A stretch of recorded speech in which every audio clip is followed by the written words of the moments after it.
this whole conversation around sovereignty, agency of the continent when it comes to the architecture and its participation in global discussions, the special drawing rights really is one that has, elicited very different types of opinions. Whether a common position is available or is possible. What is your perspective on whether the SDRs conversation is one that we should be focusing on as a transformative agenda, or whether it is a distraction from the real issues of dealing with global architectural reforms and advancing the African financial architecture to rid ourselves of the African debt burden? Situating this conversation, you just look at three things, or three processes that happened on this continent. Three processes that happened on this continent. The slavery that laid the foundation of Africa's development. Then came what was called the legitimate trade, that actually laid the foundation of unequal relations or unequal exchange. And then colonialism, that then brought about the issues of domination and subordination.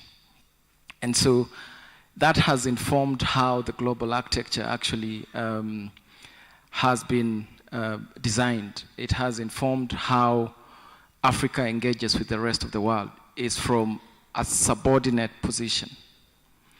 And if you look at how SDRs are allocated, using the IMF quota system, it follows that system of domination. It follows that system of subordination. We get the largest share, and then we can negotiate on how we reallocate to you, and the means through which we reallocate that, it is us who defines that, or it is the systems that we've created to keep you in that subordinate position that determines how we reallocate these resources. It is actually scandalous that Africa as a continent, we received $33.8 billion, while the US received $113 billion. These SDRs were to support our countries deal with the COVID crisis, help to procure vaccines. But I think I was looking at statistics last week, it's only 10 African countries as of last week that have managed to vaccinate its nurses in totality, only 10. We're talking about nurses. And so unless the continent comes together, and approach this thing in a coordinated manner, we will not be able to change that structural system that continues to perpetuate the inequality or the unequal power relations that exist at the global level. There is an opportunity, for example, next year, with the starting of the reform of the IMF quota system. I think the continent needs to see that as an opportunity of starting to deal with some of the structural issues.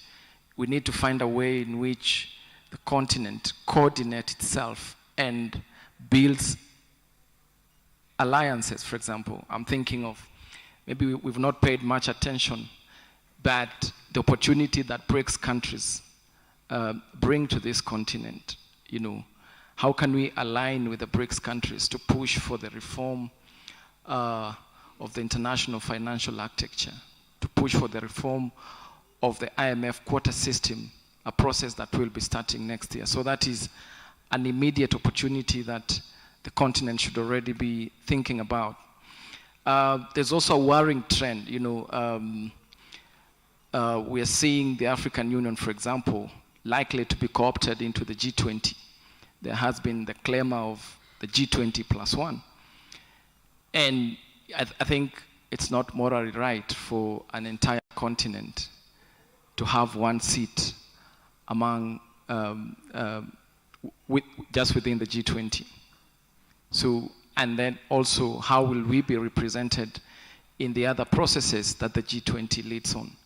We need to take power back. We need to take power back to the UN system, where we deal with each other on an equal basis, not not being co-opted in structures that perpetuate these unequal power relations.